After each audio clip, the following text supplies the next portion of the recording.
Bonjour à toutes et à tous. Bienvenue en ce lieu. Nous allons commencer le culte de ce matin. Et avant cela, nous allons nous incliner dans la prière. Prions. Seigneur, notre Dieu, nous te remercions parce que tu nous bénis par ta parole. Tu nous bénis par la vie que tu donnes. Tu nous bénis aussi par la liberté que tu nous octroies pour pouvoir appeler ton nom dans un lieu, Seigneur. Merci pour les serviteurs, les membres de l'Église qui sont là pour te louer. Merci pour la santé que tu donnes à chacun, à chacune. Merci aussi pour la joie que tu donnes. Seigneur, que tu sois avec nos frères et sœurs qui sont sur le chemin, mais aussi avec ceux qui ne peuvent pas venir pour des raisons que toi, tu connais, Seigneur. Que tu sois avec eux aussi et qu'ils soient bénis par ton nom. Merci, Seigneur, au nom de Jésus. Amen.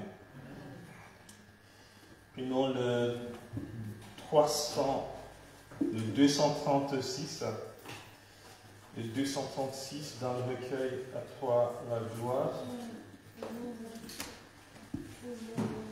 Agneau de Dieu, messager de la grâce, je veux entendre ta voix, le langage de la croix.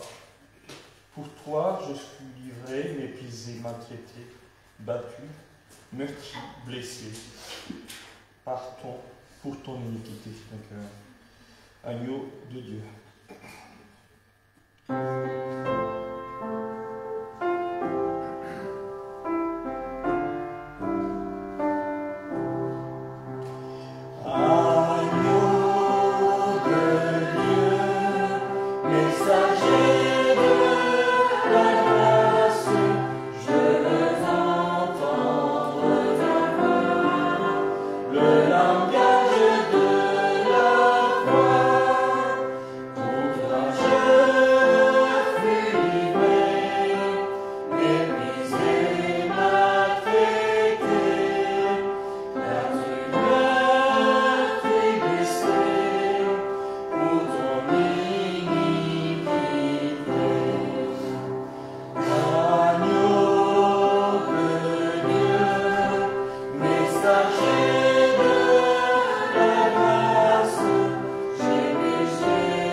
Ô Jésus, je me repose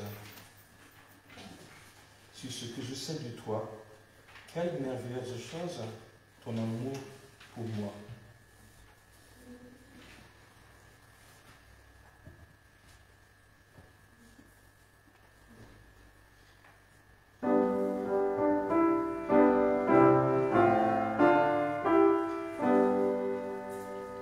Merveilleuse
sur Jésus.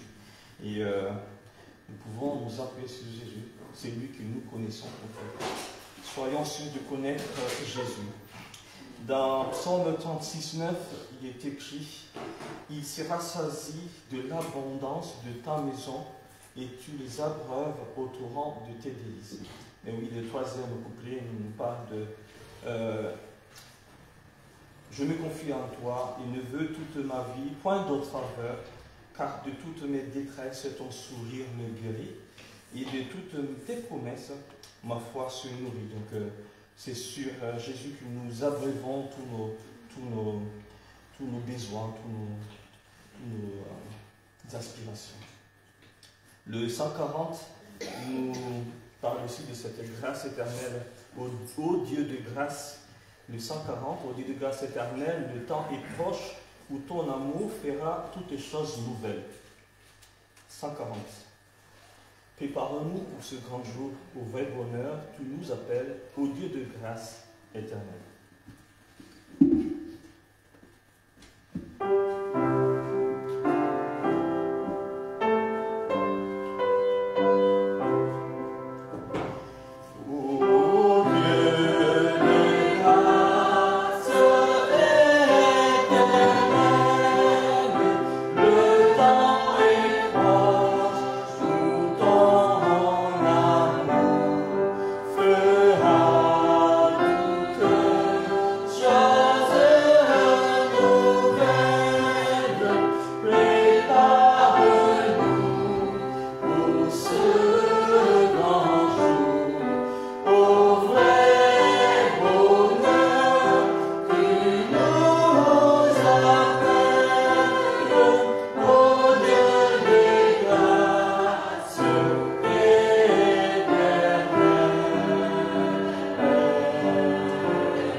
Que nous avons un bon berger, un beau berger qui nous conduit vers des sources intarissables de vie. Jésus fait paître ses troupeaux, du berger la voie est suivie. Et dans le psaume 42, 1 à 2, cantique de fils de Corée, c'est ce qui est écrit, le verset 1 à 2. Comme une biche soupire après des courants d'eau, ainsi mon âme soupire après toi, ô Dieu. Est-ce que nous sommes ces brebis qui soupirent vraiment après cette source d'eau intarissable de notre Seigneur? Et David, qui est un berger, il connaît bien ce métier, il parle aussi de l'Éternel qui est notre berger dans Psaume 23, 1 à 3. Psaume 23, 1 à 3. L'Éternel est mon berger, je ne manquerai de rien. Il me fait reposer dans des verts pâturages. Il me dirige près des eaux paisibles. Il restaure mon âme. Il me conduit dans des sentiers de la justice à cause de son nom. Tels que nous sommes, nous devons nous adresser à notre berger et venir à la source d'eau vive qui nous donne. Le 243, tel que je suis, sans rien à moi. 243. Si, non, ton sang versé pour moi. C'est ça qui compte pour nous en fait, le sang que Jésus a versé pour nous. 243.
Quel que soit notre passé, quel que soit nous sommes, tel que je suis, tel que tu es, Jésus nous attend. Et il veut bien que nous ferons partie de ces agneaux. Et tel que nous sommes, il est prêt à nous apprendre à l'aimer. 306, viens m'apprendre à t'aimer. C'est en toi qu'est la vie, en toi qu'est le bonheur et la félicité. Jésus, étends sur moi ta main maîtrise, et dis-moi, j'ai souffert, j'ai porté ton péché. Donc Jésus va nous apprendre à l'aimer. 306.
Merci Seigneur de ce qu'il fait dans ma vie, hein, dans la vie de notre famille. Et ce chant m'interpelle et ça m'encourage à vraiment apprendre à aimer le Seigneur. Hier, nous avons fait notre étude biblique en famille et nous avons parlé de l'amour. C'est quoi l'amour? Et l'amour, c'est l'ultime amour. C'est Dieu l'amour. Et l'ultime amour, c'est de se donner pour les autres. Et Jésus s'est donné pour nous. Donc il a prouvé son amour, il a donné sa vie pour nous. Donc c'était une preuve d'amour ultime. Et nous avons besoin d'apprendre à aimer les autres aussi, à aimer Dieu, mais aussi à aimer nos frères et sœurs. Donc ça m'a beaucoup encouragé hier et ça m'encourage. Donc je vous laisse la parole. Est-ce que vous avez des bienfaits de l'Éternel ou des sujets de prière ou des chants? Oui, Christine. Merci Seigneur parce que voilà, vous ne pouvez pas imaginer, mais là j'ouvre le livre Après la gloire et je vois les notes et je vois les écritures bien proches, hein, bien sûr. Donc voilà, je voudrais, je suis tellement émue, je ne vais pas dire plus, donc chanter le 361. Le 361.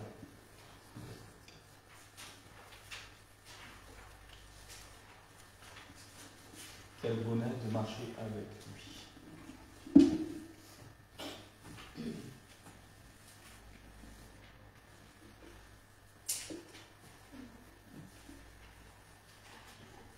« 361. Oui. Quel bonheur de marcher avec lui. Quel bonheur de marcher avec Jésus. Il conduira tous les pas de mon voyage ici-bas. Oui, quel bonheur de marcher avec Jésus.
Le 42. Donc, prenons le numéro 42. C'est vers toi que je me tourne. Je veux marcher dans tes voies. Je lève mes mains pour te rencontrer.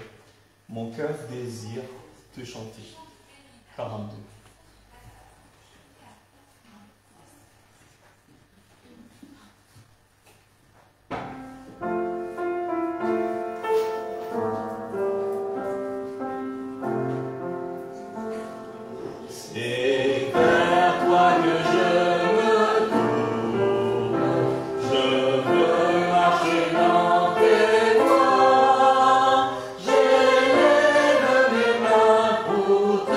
Rencontrer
D'autres partages, d'autres bienfaits. Denise, je vois. Bonjour à tous. La semaine dernière, j'étais malade. Et j'ai donné une Inaya qui est encore malade. Il faut prier pour eux pour qu'ils puissent se remettre. Et quand Dieu dit ne vous inquiétez pas du lendemain, le lendemain prendra soin de lui-même. Inaya avait un rendez-vous à l'hôpital pour ses yeux. Et j'avais oublié de mettre les gouttes. Et puis vers 20h, la dame, elle s'appelle Madame Adrienne, elle m'appelle, je vois un numéro privé. D'habitude, on ne répond pas parce que toutes les numéros qui nous appellent, je dis, ben, laisse-moi répondre, peut-être c'est quelque chose d'important. Et je réponds, elle me dit, est-ce que c'est la première fois qu'on se voit? J'ai dit non, vous avez toujours suivi Naya pendant ces 2 ans, elle avait 2 ans quand Madame Adrienne la voyait. Et elle dit, ben, il ne faut pas oublier les gouttes. Je les avais oubliées les gouttes. Et je dis, je tiens mon ordonnance parce que ça a été reporté le rendez-vous c'était en novembre. Et ils ont mis le 31 janvier. Et du coup, je dis, je n'ai pas d'ordonnance. Je cherche et puis je trouve l'ordonnance de 2022. Je montre à Taïla, elle me dit, ah, peut-être ça va passer, mais essaye. Je vais à la pharmacie, la dame me demande rien du tout. Elle me dit, c'est des gouttes comme d'habitude. Et je les mets. On a été pour le rendez-vous. La première fois, elle n'était pas en retard. Elle était à l'heure parce que d'habitude, elle a 1 heure ou 2 heures de retard. Et là, elle me dit, c'est bien, vous avez bien mis les gouttes pour Inaya dans ses yeux. Et là, elle me dit que ça a baissé sa vue et elle voit un peu mieux. Donc, elle va garder encore ses lunettes, mais ça a changé par rapport à avant parce que ses verres étaient plus épais, ça coûtait beaucoup. Et là, c'est moins. Donc, je remercie le Seigneur pour tout ce qu'il fait. Il nous garde quand même et puis qu'il continue à nous garder jusqu'à son retour. Donc, merci pour ça. Merci Seigneur. J'ai vu la main de Jenny. Bonjour à tous. J'ai été encouragée par la bonne semence du vendredi que je vais lire dans Luc 8, chapitre 8, verset 18, qui dit « Prenez donc garde de la manière dont vous entendez. » Et Psaume 66, verset 16, « Venez, écoutez, vous tous qui craignez Dieu. Respectez du code de la route. » Le mot conversion signifie changement de direction. Quand nous nous convertissons en Jésus-Christ, c'est-à-dire que nous l'acceptons comme sauveur, nous changeons de route pour nous diriger dans une direction radicalement opposée à celle que nous suivions et qui nous mènent à la perdition. Jésus donne une vie nouvelle à celui qui le croit, et à cette vie l'anime, et le conduit pour toujours. Toutefois, le croyant ne se trouve pas comme assis dans un train direct. Nous sommes plutôt au volant d'une voiture sur une route avec des carrefours, des obstacles, du brouillard et parfois un verglas imprévu. Heureusement, Dieu place des panneaux de signalisation pour nous renseigner. Nous y trouvons des interdictions formelles, des itinéraires conseillés ou encore des avertissements signalant un danger. Et s'il est parfois difficile de distinguer ces indications à cause du brouillard de nos propres pensées, Dieu nous donne les aides nécessaires. Faisons une pause pour lire la Bible, qui nous apprend à reconnaître ces panneaux et à les prendre au sérieux. Le Saint-Esprit attirera notre attention sur eux lorsque nous les perdons de vue. Prions notre Dieu à cause de ton nom. À cause de ton nom, mène-moi et conduis-moi. Dans Psaume 31, verset 4. Souhaitons-nous plaire à Dieu, évitons les longs détours inutiles et limitons les stationnements dangereux. Écoutons la voix de notre guide et il nous fera avancer soigneusement vers le but, sans retard ni précipitation, et nous mènera au bon port malgré les difficultés de la route. Merci. Je laisse la parole à Rebecca. Je suis reconnaissante au Seigneur parce que la semaine dernière, je vous avais dit qu'au travail, la situation était difficile avec beaucoup de manque d'effectifs. On a découvert aussi lundi qu'en plus, on avait 3 stagiaires en même temps cette semaine. Mais le Seigneur a été auprès de moi toute la semaine, m'a soutenu, m'a encouragé, m'a donné la force et l'énergie. Donc je le remercie pour ça. Merci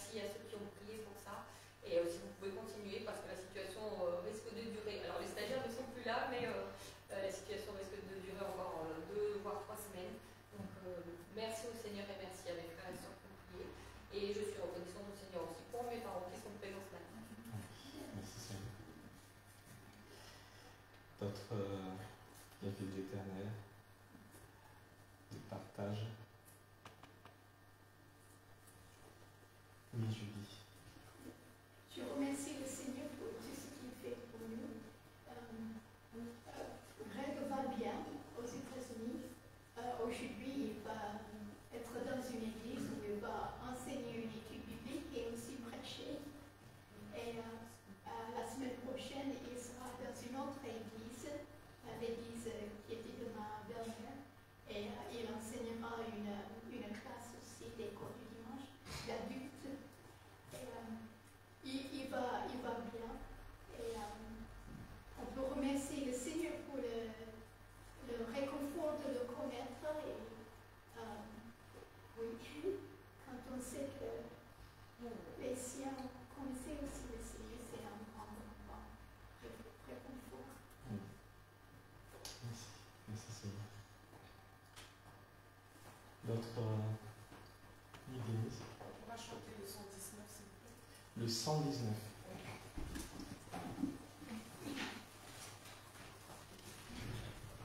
Donc 119, Rédempteur adorable, sur la croix attaché, traité comme un coupable, visé pour mon péché.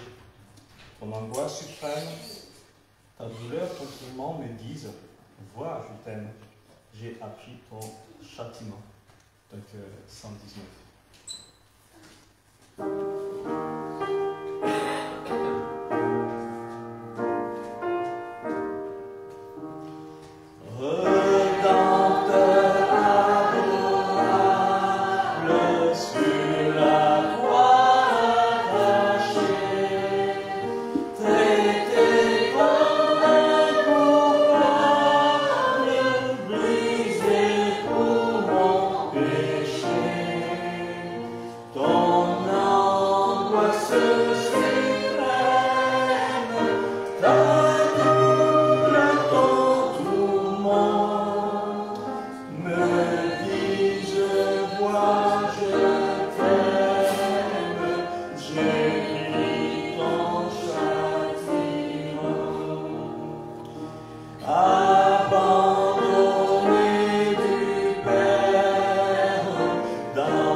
Est-ce que quelqu'un veut intervenir? avant de passer au moment des offrandes, dans le même recueil, aussi dans le même registre, nous allons chanter le 237 qui parle du sang précieux de Jésus. 237. Jésus, par ton sang précieux, enlève mon iniquité. Regarde-moi du haut des cieux. Dis-moi que tu m'as pardonné. J'ai longtemps erré, cœur rebelle, mais j'entends ta voix qui m'appelle. Au pied de ta croix maintenant, tout confus, brisé, je me rends. 237.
Est-ce que je peux demander à toi, Vianney, de venir prendre les offrandes?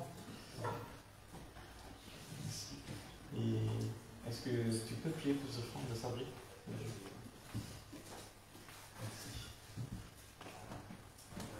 Je sais ce que je dois dire. Prier pour les offrandes. Oui, pour les missionnaires, pour le soutien de tous les gens. Notre Père, nous te remercions déjà de nous avoir permis de nous réunir en ce matin, ce dimanche, pour pouvoir te louer, pouvoir t'honorer, te glorifier. Et voilà, ce monde fonctionne avec l'argent. On sait que c'est le nerf de la guerre, entre guillemets. Et voilà, comme tout lieu, on a besoin d'argent pour vivre, pour pouvoir aussi mener des actions sur notre ville. pas se tracasser pour ces choses, mais on remet toute question financière entre tes mains, parce que tu es le Dieu de la puissance, des miracles et des actions, et on se remet à toi pour toutes choses. Et voilà, puisses-tu bénir ce moment d'offrande. Au nom de Jésus-Christ, Amen. Amen.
Donc, court moment d'annonce. Greg est aux États-Unis pour l'obsèque de sa mère. Il va revenir, je pense, dans 2 semaines, le 19. Et du coup, pour les programmes hebdomadaires habituels, le mardi est maintenu. C'est-à-dire qu'il y aura une réunion de prière le mardi à 19h qui se passe chez Judy. Sinon, vous pouvez aussi assister par Skype pour ceux qui voulaient prier aussi par Skype. Par contre, jeudi, il n'y aura pas de titre biblique en attendant que Greg revienne. Autre chose, cet après-midi, il y aura une répétition du choral à 14h30. Donc on commencera à 14h30 pour ceux qui veulent participer à la chorale de Pâques. Est-ce que j'ai oublié quelque chose? Sinon, soyez les bienvenus à tous, ceux qui sont là pour la première fois, mais aussi nos visiteurs, nos amis, la famille de Bernard et sa femme. Je vois aussi Pierre et Nadine qui sont de retour, donc bienvenue. Qui d'autre? Et pour ceux qui sont là pour la première fois, soyez les bienvenus. Donc nous allons passer au moment de prière. Et j'invite les enfants à aller rejoindre leurs classes respectives. Et nous allons continuer dans le moment de prière.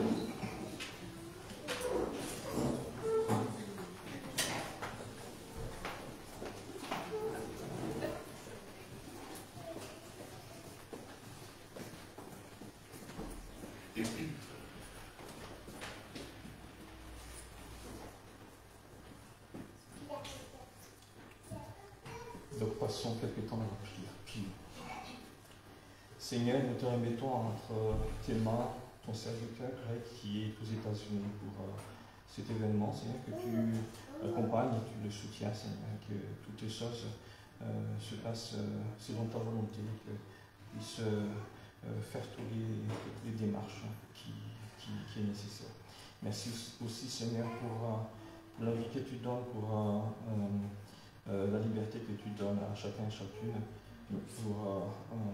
pour exprimer notre foi, le vivre quotidiennement, qu'il n'y ait pas de persécution en France. Nous prions pour les frères et sœurs qui sont dans les pays persécutés, Seigneur, que tu les soutiennes et que tu les bénisses. Et je me souviens particulièrement de notre frère Ryan qui était emprisonné dans un pays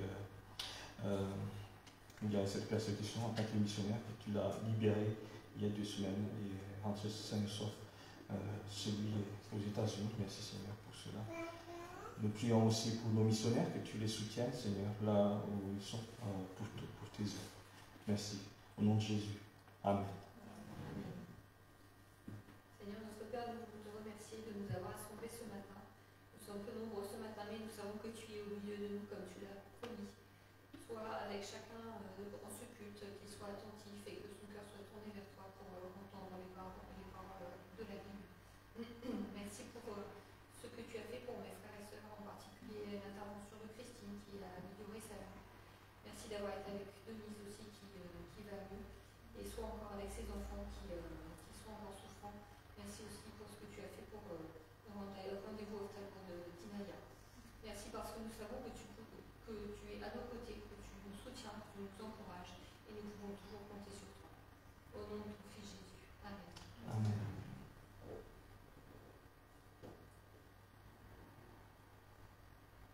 Seigneur,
si on crie la paix d'un individu, ne donnera pas la paix, mais les vrais paix viennent du problème. Je laisse tous nos frères et sœurs qui sont en déplacement et ceux qui sont là, qui sont dans les hôpitaux, dans les différentes difficultés. C'est toi-même qui est ici de tout pour protéger et pour les guérir. Sans toi, il n'y a plus d'autres enfants dans notre vie. Merci pour la préparation des sujets du jour. Nous sommes là pour évoluer, pour être bien éduqués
Seigneur, je vais te prier pour les enfants qui sont actuellement dans les groupes, qui vont entendre parler de toi. Jésus a dit que celui qui reçoit un petit enfant, il reçoit lui-même. Le Seigneur ouvre le cœur de chacun de ses enfants, le petit, le plus grand, afin que ce qui est semé dans leur cœur, dimanche après dimanche, ne reste pas lettre morte. Aide-nous aussi, nous les adultes, à écouter ta parole, ouvre aussi nos cœurs afin que nous profitions du message qui va être donné. Amen. Seigneur, bénis aussi la chorale cet après-midi, que tout se passera bien, que tu nous aides, Seigneur, que tu sois avec Lucien qui va porter le message aussi, que tu remplis ton Saint-Esprit, Seigneur, et que les mots viennent de toi, Seigneur, et aide-nous à comprendre et pratiquer ta parole de notre vie. Au nom de Jésus. Amen. Amen. Seigneur, nous te bénissons pour cette grâce que tu nous fais de nous retrouver ici. Nous venons encore pour que nous soyons nos cœurs à recevoir ta parole.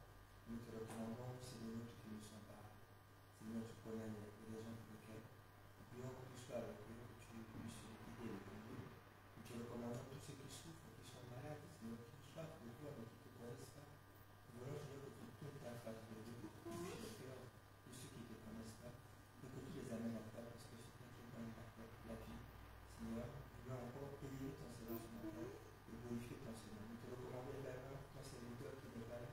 Nous voulons que tu sois avec lui, que tu puisses le protéger, que tu puisses le garder jusqu'à son retour. Nous te bénissons également pour tous ceux de nous qui ne sont pas là aussi, Seigneur, pour qu'ils prennent ta main sur eux. Merci encore pour ta fidélité. Au nom de Jésus. Amen. Seigneur, nous te sommes reconnaissants de tout ce que tu fais dans notre vie, mais aussi ce que tu fais pour ton Église, pour notre Église, mais aussi les autres Églises que tu as rachetées, Seigneur. Seigneur, merci pour cet amour que tu nous montres, que tu as fait par ce sacrifice ultime, Seigneur. Merci. Et que tu nous aides, Seigneur, à marcher selon ta volonté de grandir en toi. Parce que tu nous as donné la vie. Merci. Et la vie éternelle. Au nom de Jésus, ton Fils. Amen. Amen. Donc c'est toujours un plaisir pour moi de vous apporter la parole occasionnellement. Mais avant cela, nous allons nous incliner dans la prière pour remettre entre les mains de Dieu ce message. Prions. Seigneur, que tu m'aides à partager ta parole et que tu puisses travailler dans nos cœurs, Seigneur, pour suivre ta volonté, mais aussi de l'accomplir dans nos vies. Merci. Au nom de Jésus. Amen. Et comme habituellement, je fais toujours mon message sur Jean 6, et là je suis arrivé à Jean 6, 46. Alors je vous demande de visualiser une scène dans un désert. Imaginez que vous êtes dans un désert sous un soleil de plomb,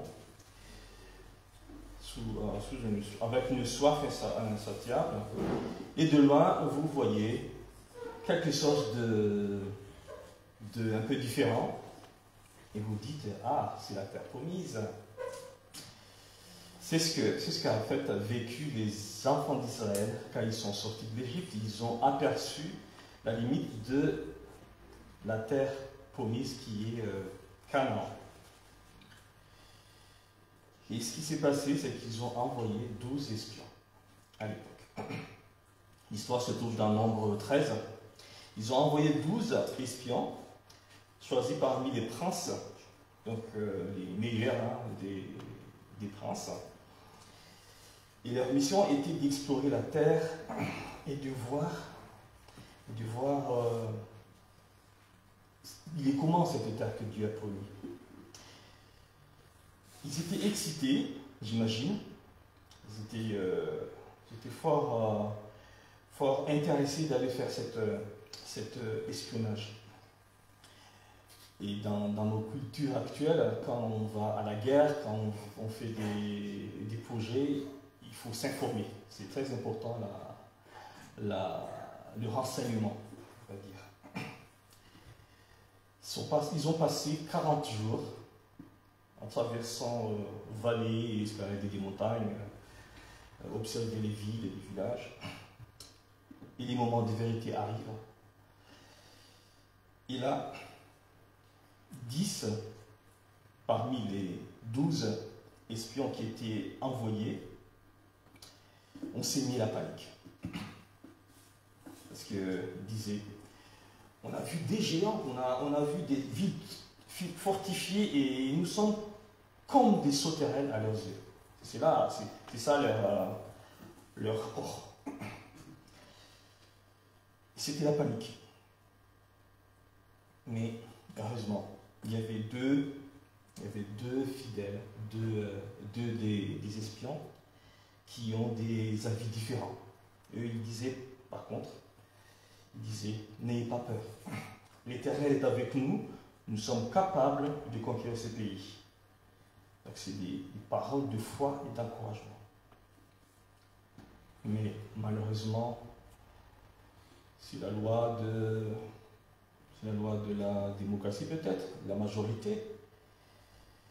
Mais les gens ont écouté plutôt les 10 espions. Et du coup, résultat, ils ont murmuré, ils se sont révoltés contre Dieu. Et ils ont dû errer au lieu de 40 jours, 40 années. Ils ont erré 40 années dans le désert. Sans jamais, la plupart de ceux qui sont adultes, en fait, n'ont jamais atteint la terre promise qu'ils voyaient juste en face. Pourquoi ça s'est passé comme ça? Un des soucis, c'est que leur cœur n'est pas disposé. Ils ont de l'incrédulité et qu'ils ne veulent pas écouter le message de Dieu. Et cette histoire peut encore se répéter dans beaucoup de situations. Et dans le récit qu'on va voir aujourd'hui, dans les passages qu'on va voir aujourd'hui, c'est exactement la même chose. Ça se trouve dans Jean chapitre 6, versets 46 à 51. Dans ce passage, en fait, Jésus avait dit quelque chose de choquant, de bouleversant, de pas habituel pour eux. Du coup, ils n'ont pas voulu l'écouter. Si vous vous souvenez de ce passage, avant cette partie, ces foules, ces juifs qui étaient là pour écouter Jésus, étaient très enthousiastes. Ils étaient prêts à couronner Jésus comme roi, parce que Jésus avait fait des miracles qui les intéressent. Jésus avait multiplié de pain. Et comme ils étaient témoins de cette puissance de Dieu, et qu'ils ont mangé à leur faim, donc ils étaient prêts à suivre Jésus, on va dire jusqu'au bout du monde. Il y a certains qui ont même cherché Jésus et à traverser la mer de Galilée pour le trouver. Mais là, Jésus parle de lui-même. Donc Jésus devait annoncer sa mission.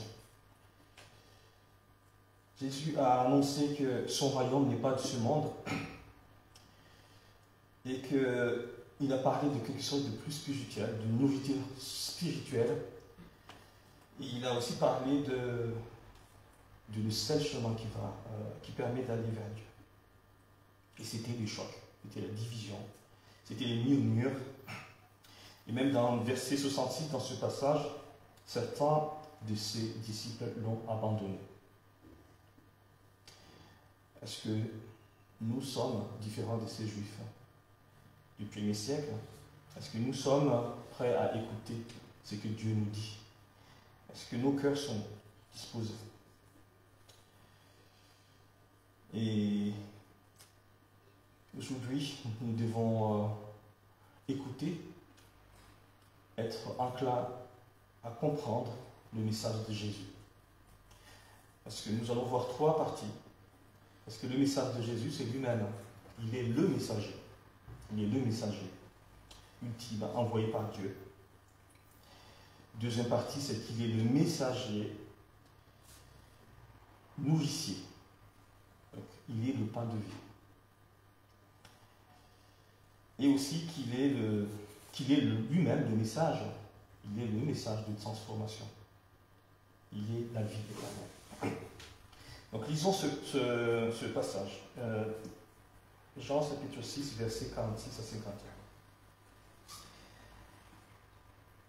Jean 6, 46 à 51. C'est que personne n'a vu le Père, sinon c'est lui qui est de Dieu. Celui-là a vu le Père. En vérité, je vous le dis, celui qui croit en moi a la vie éternelle. Je suis le pain de vie. Vos pères ont mangé la manne dans le désert et ils sont morts. Voici le pain qui descend du ciel, afin que celui qui en mange ne meure point. Je suis le pain vivant qui est descendu du ciel. Si quelqu'un mange de ce pain, il vivra éternellement. Et le pain que je donnerai, c'est ma chair que je donnerai pour la vie du monde. Oui, il a dit, personne n'a vu le Père.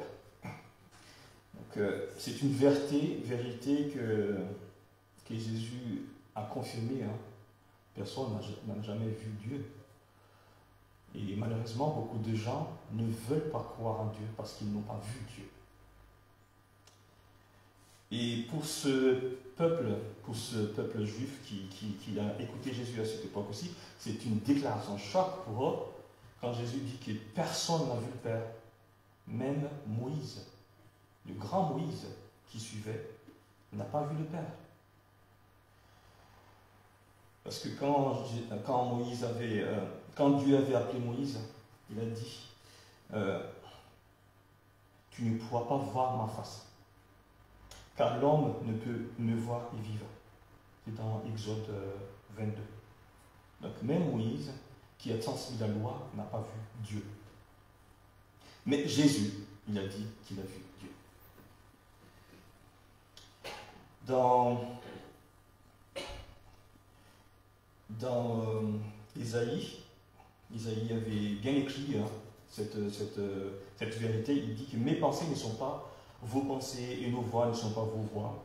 Autant les cieux sont élevés au-dessus de la terre, autant mes voix sont élevées au-dessus de vos voix.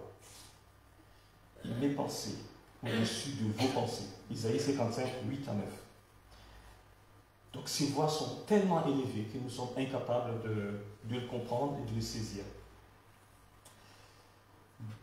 Notre compréhension de Dieu est limitée. Elle est imparfaite. Et même les plus grands des prophètes, les plus fidèles de ses serviteurs n'ont pas pu saisir cette plénitude de la divinité de Dieu. Dieu est immense, Dieu est éternel, Dieu est infini. Et en tant qu'humains, nous ne sommes pas capables de comprendre cette infinité de Dieu. Imaginez que vous voulez savoir ce qu'est un océan et vous puisez une verre d'eau dans l'océan. Même si vous arrivez à analyser cette eau, ça ne vous permet pas du tout de comprendre la profondeur, l'immensité de cet océan. C'est comme cela que nous devons voir cette incapacité de l'homme de saisir Dieu, de comprendre Dieu. Et dans 2 Corinthiens 3, 14 à 15, il est écrit qu'un voile nous empêche de voir Dieu.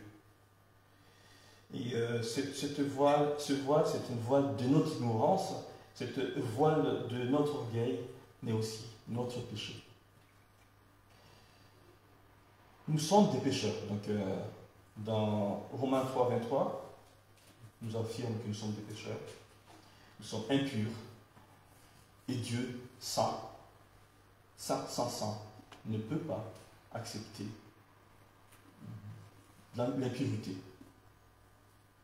Donc, nous ne pouvons pas nous approcher de ce Dieu saint. Sinon, sa gloire, sa sainteté nous consume. Alors, comment faire pour franchir cette distance? Comment faire pour s'approcher de Dieu qui est infini, qui est difficile à comprendre, qui est difficile à appréhender par nos moyens humains? Heureusement, mes amis, nous avons Jésus. Jésus est la révélation de Dieu.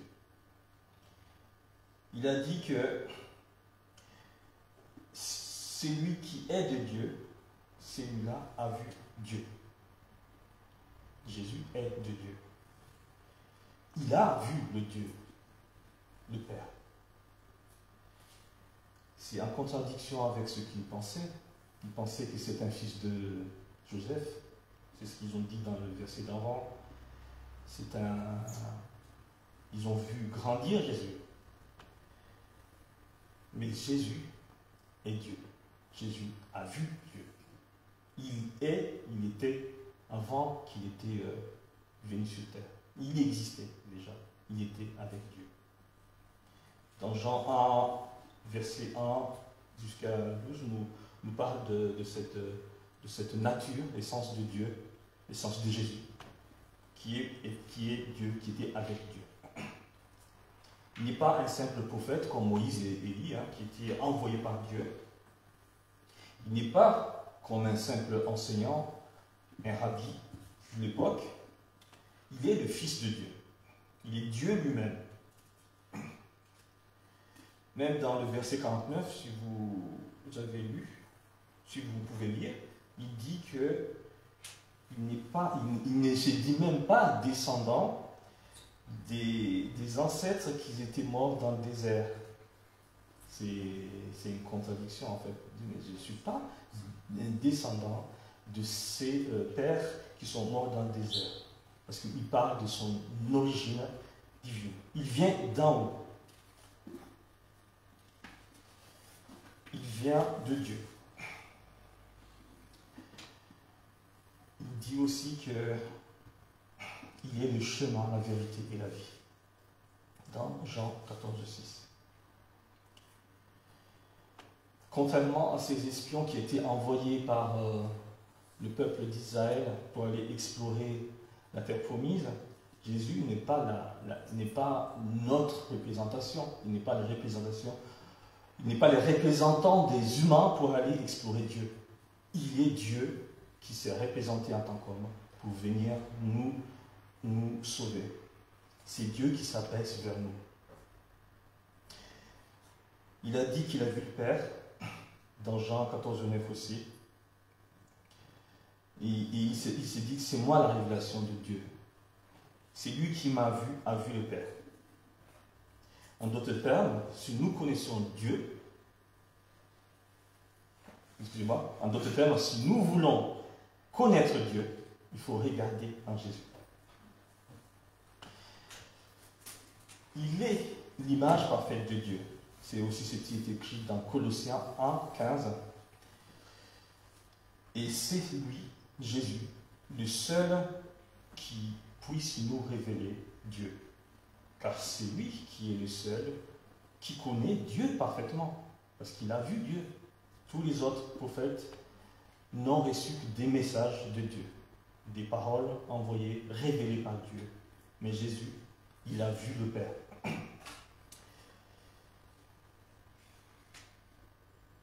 Oui, Dieu est le messager.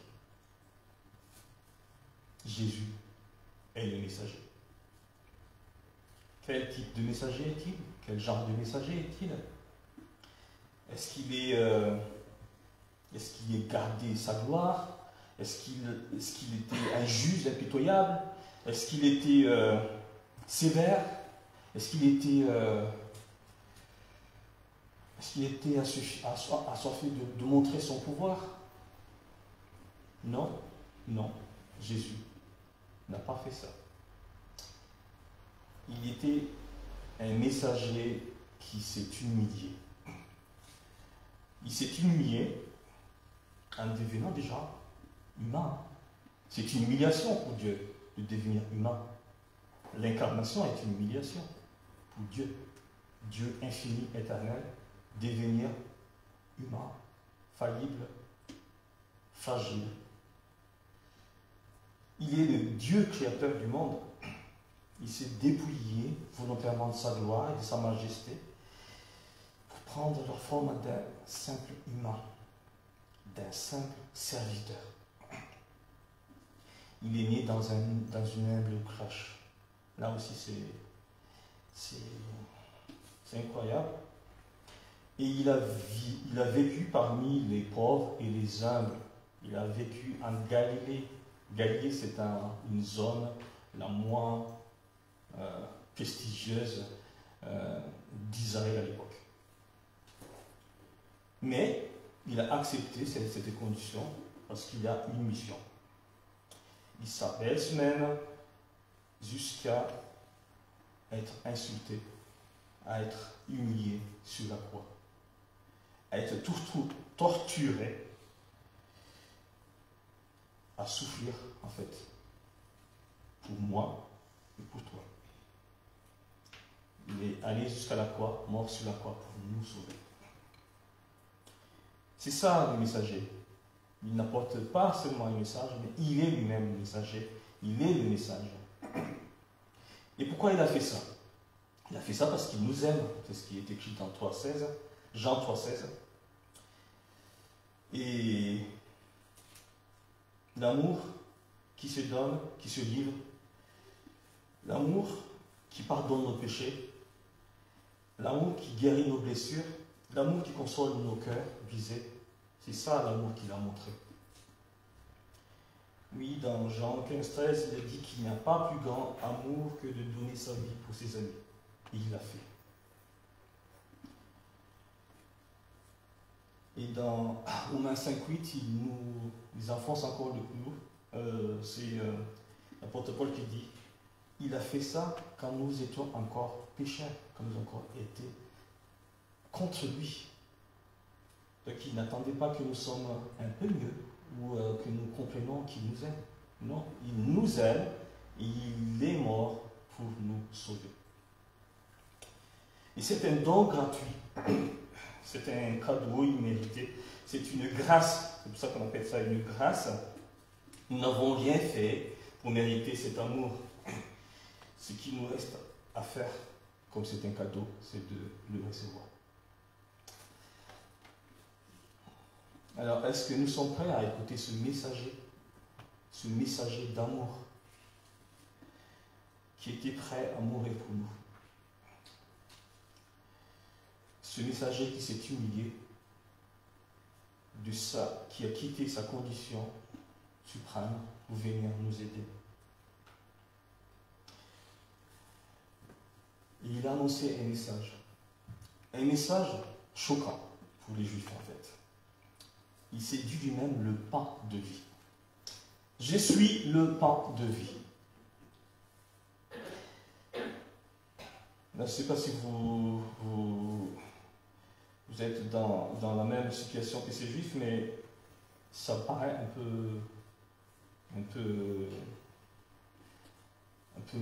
c'est pas ordinaire en fait cette expression.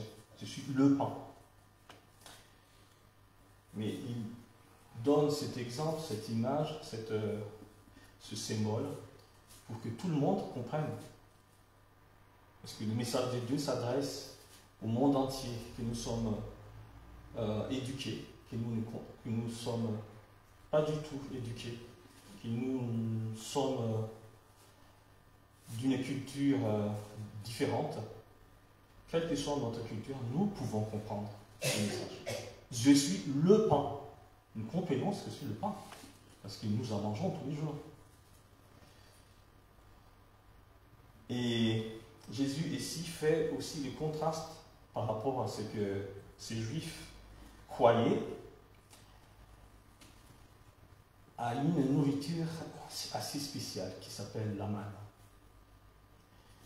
La manne a été une nourriture que Dieu a donnée au peuple d'Israël pendant le désert, leur pélégrination dans le désert. Et c'est quelque chose d'extraordinaire, la manne. C'était quelque chose qui vient de Dieu. C'est la providence de Dieu. Dieu leur donne cette manne tous les jours, sauf le sabbat. Et tous les matins, ils devaient se réveiller, aller recueillir la manne sur le sable, faim. Et c'est avec ça qu'ils ont vécu pendant 40 ans. 40 ans. J'ai dépassé 40 ans, mais c'est long, 40 ans. Et vous, en fait, ces Juifs ont dû avoir la foi tout le matin, que peut-être le lendemain, il va y avoir de quoi manger. C'est difficile, ou c'est facile, je ne sais pas, mais c'est assez c'est spécial comme époque où ils ont vécu 40 ans dans le désert. Et cet épisode était très important pour les Juifs, c'est pour ça que ils ont une estime très importante par rapport à Moïse, qui était leur conducteur pendant cette époque. Et ils disaient même, ils considéraient que c'est Moïse qui leur donnait cette manne. Mais ici, Jésus a dit que je suis le pain de vie, qui vient du ciel. Donc il vient du ciel. Je suis comme la manne, mais plus que la manne. Parce que ce pain qui vient du ciel, il donne la vie éternelle. Il ne nourrit pas seulement le corps, mais il nourrit notre vie, notre âme. Il ne satisfait pas juste passagèrement, mais il satisfait d'une faim spirituelle profonde. Quand est-ce que vous avez faim la dernière fois? Je ne sais pas si vous vous souvenez. Vraiment, famine. C'est assez rare, je pense. Mais quand vous avez faim, vous cherchez. Vous avez besoin d'une nourriture qui satisfait cette faim, pour combler cette faim. Mais notre âme, il y a une faim aussi. Nous avons cette faim, une faim plus profonde, plus importante que cette faim physique. C'est que nous avons besoin d'amour, besoin de sens. Une vie nous avons besoin que notre vie ait un sens. Nous avons besoin de but. Nous avons besoin d'une vie, une vraie vie, une véritable vie. Et c'est Jésus qui pourrait nous donner cette satiété, combler notre faim. La manne a nourri les peuples d'Israël pendant 40 ans. C'est un objet que Dieu a donné. Mais Jésus, c'est une personne vivante. C'est Jésus, le Sauveur, Dieu lui-même, descendu. C'est lui qui s'est donné en fait. Il est descendu pour nous sauver, pour nous donner la vie éternelle. Alors, de quoi vous nourrissez, vous, tous les jours? Est-ce que vous vous nourrissez de miettes que le monde vous jette? Ou est-ce que vous vous nourrissez de plaisirs éphémères de ce monde qui ne fait qu'attiser plus vos faim? Ou est-ce que vous êtes prêts à vous nourrir du pain de vie de Jésus lui-même? Mais Jésus va encore plus loin. Il a encore dit, le pain que je donnerai, c'est ma chair. C'est ce qu'il a dit dans le verset 51. Ces paroles, en fait, sont assez scandalisantes pour les Juifs qui ne boivent pas du sang et qui ne mangent pas des chairs de certains animaux interdits. Et c'est une abomination, le cannibalisme, par exemple. Mais ce n'est pas ça ce que Jésus a dit. Quand il parlait de sa chair, c'est une image assez forte, certes, mais il parlait de son sacrifice. Les Juifs de l'époque qui font du sacrifice tous les jours, ou tous les mois, ou tous les ans, ils savaient ce que c'est de donner sa chair. ils devaient offrir un bébé beaucoup de fois dans leur vie pour qu'il soit sacrifié. Et cette chair est mangée par les sacrificateurs. Mais la chair que Jésus parlait ici, c'est son corps brisé, son sacrifice. Son corps brisé sur la croix, sa chair donnée pour la vie de ce monde, du monde entier. C'est un sacrifice parfait, c'est un sacrifice suffisant, universel, une fois pour toutes. On n'a pas besoin d'autres sacrifices en plus ou que Jésus ait fait ça plusieurs fois. Jésus avait fait ça une seule fois et ça suffit pour nous sauver. Pour sauver ceux qui étaient avant Jésus, pour ceux qui étaient à l'époque de Jésus, mais pour tous ceux qui vont venir après Jésus. Si vous êtes au tribunal condamné à mort, si quelqu'un s'avance et vous dit « Monsieur ou Madame, je prends votre place, je vais subir votre condamnation à votre place. » C'est fou. Mais c'est ce que Jésus avait fait pour nous. Il a pris notre place. Mais est-ce que nous allons ignorer ou rejeter cette offre que Jésus avait faite? C'est lui qui croit en moi à la vie éternelle. C'est ça la clé en fait. La foi. La foi. Manger. La foi. En fait, l'image de la foi ici, c'est manger. Quand vous mangez, vous priez pour vous. Quand vous mangez, vous avalez, vous ingérez, vous digérez et vous assimilez la nourriture. Une pomme ne vous apporte rien de bon tant que vous n'avez pas avalé, mangé, ingéré, digéré. Et c'est ça la foi. Recevoir Jésus. Accepter Jésus. Et le prendre comme étant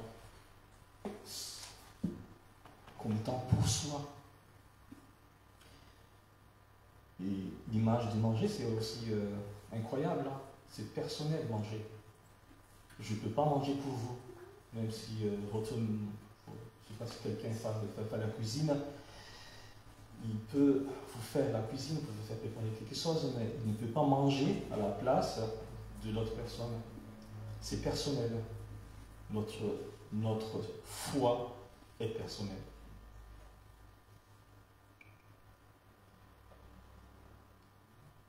Le dernier choc que Jésus avait dit, c'est que c'est une vie éternelle qui va donner. Éternelle. Éternelle, ça veut dire sans fin. J'arrive à la fin. Sans fin. Une vie sans fin. Une vie sans fin, c'est incroyable. Même pour les Juifs, ils n'ont pas compris ce que ça veut dire une vie sans fin. Parce que pour eux, c'est pas possible pour les humains de vivre plus long que la limite. Mais Jésus a dit que je peux vous donner une vie éternelle, sans fin. C'est pas juste une vie, c'est pas juste une notion de durée, mais c'est une notion de qualité. C'est une vie de qualité. Et c'est pas juste pour les gens privilégiés, c'est pour tout le monde. Il a démocratisé cette vie éternelle. Il peut le donner à qui en veut. Il n'y a pas d'acception de personne. Et dans la traduction grecque de ce mot, la vie c'est zoé. Parce qu'il y a une autre traduction qui dit bios, de la vie. Bios c'est la vie biologique, le corps. Mais Jésus parle de la vie, la vraie vie, au sens spirituel. Et c'est l'opposé de la mort, effectivement. C'est l'opposé de la séparation, l'opposé de la finitude, l'opposé de la corruption. Mais c'est une vie éternelle. C'est la vraie vie, en fait, que nous avons perdue à cause de nos péchés. C'est cette vie-là, la vie éternelle, que Jésus nous promet.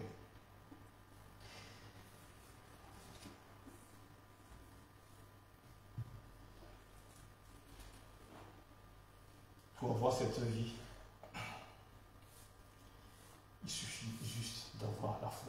C'est ce que Jésus lui dit.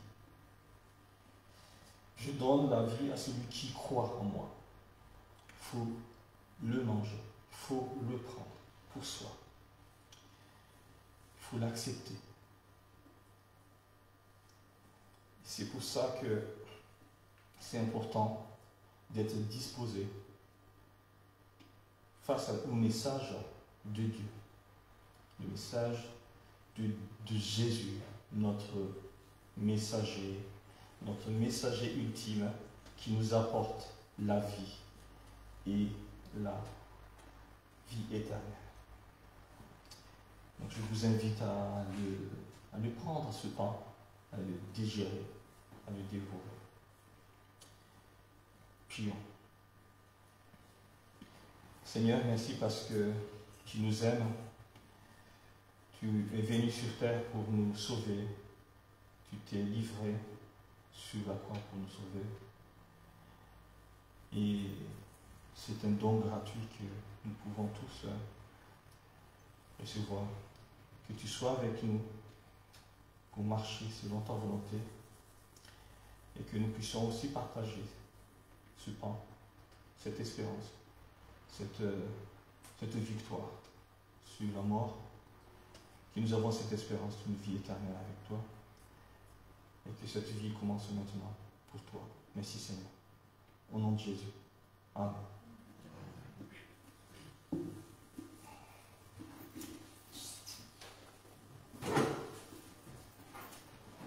Pour terminer ce culte, nous allons prendre le 308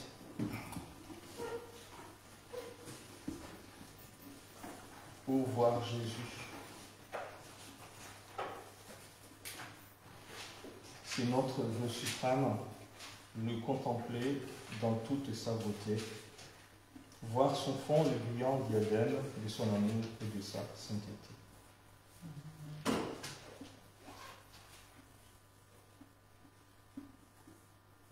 Ah oui, nous avons perdu une pièce. Oui, est-ce que tu peux essayer?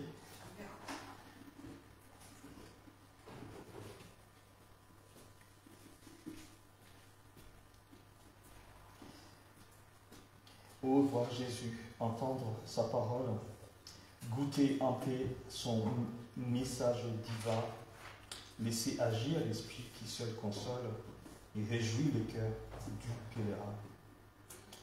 Allons donc tous à ce maître adorable, courbons nos fronts devant sa majesté. Bientôt au ciel, dans sa gloire ineffable, nous le verrons durant l'éternité.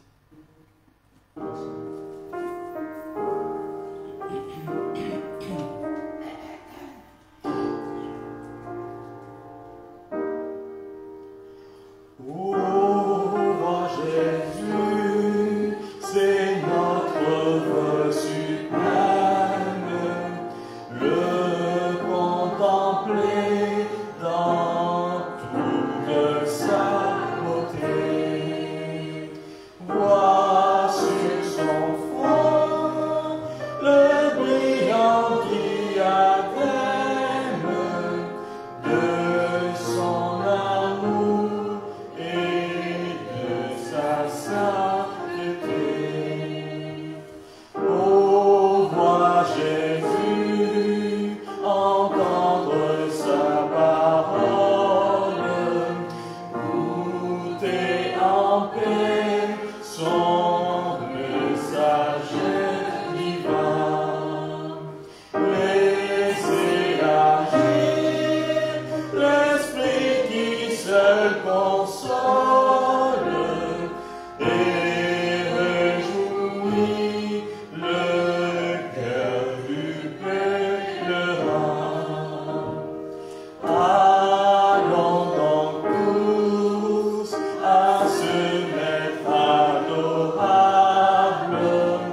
ira bien cette semaine dans votre vie et qui vous guide cette semaine. Bonne semaine à tous. Amen.